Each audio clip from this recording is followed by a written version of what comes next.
Today on the net, eyewitness reports from Occupy Wall Street protesters as their camp is dismantled. British press agency Reuters accused of biased reporting in Yemen. And web users have been recreating famous paintings with photography.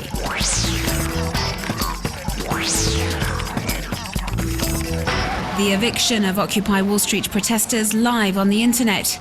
Activists provided real-time coverage of the New York Police Department dismantling the encampment in Zuccotti Park, where they'd set up camp near to 2 months ago. Web users have indeed been sharing eyewitness reports of the eviction on social media platforms, whilst journalists like Hunter Walker from the New York Observer or the BBC's Laura Trevelyan say police stopped them from approaching the encampment to view the raid. The forced evacuation has been met with widespread anger from web users. This video, which shows police using excessive force, has been widely relayed on the web. Dozens of protesters were arrested during the overnight raid. The official line is that protesters were evicted for health and safety reasons and will be allowed to return once the park has been cleaned. But demonstrators are saying that by dismantling the camp, the authorities are infringing the right to protest. They are particularly aggrieved by the destruction of their library, made up of books donated by New Yorkers. The NYPD has reportedly thrown over 5,000 books into a dumpster. Shortly after they were evicted by the police, protesters began coordinating their next steps via social networks and arranged to meet just down the road at Foley Square so they could plan the day of action scheduled for Thursday, when they hope to shut down Wall Street, home to the New York Stock Exchange, by holding a massive street carnival. Yemeni web users are up in arms after finding out British press agency Reuters had employed Mohammed Sudam, the secretary and personal translator for Yemeni President Ali Abdullah Saleh, as its head correspondent in Yemen. Many say this is unacceptable and have turned to the web to voice their outrage. A Facebook page called Shame on Reuters has been set up. Yemeni activists have been using the page to express their condemnation of the press agency's decision, saying Reuters has lost all credibility by putting a man with such close ties to the authorities in charge of reporting on events within the country. And Twitter has been the most popular place for web users to vent their disappointment and anger. Messages accusing Reuters of spreading biased information have been multiplying under this thread.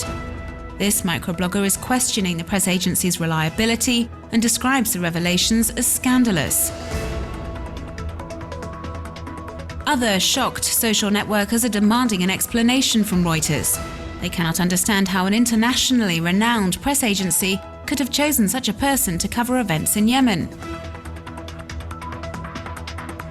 Web user Sam Wada has commented on the situation with humour and cynicism. He says the Yemeni correspondent is a lucky man because he's paid by President Saleh to provide false information and then by Reuters to publish it.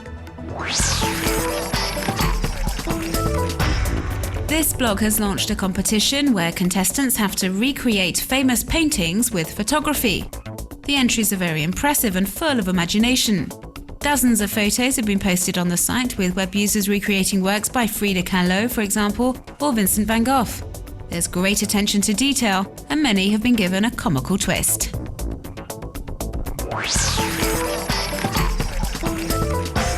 Islami Facebook has become a top trending term on social networks in Turkey.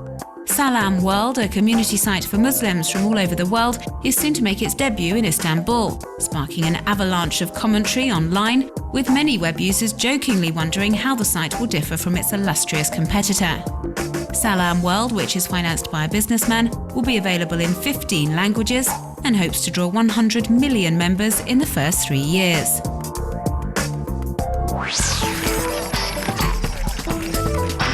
In this video, made for skateboard magazine Slap, we see a group of skaters take on the New York subway. From the station corridors and benches to the subway carriages, it looks like the perfect place to practice this urban sport.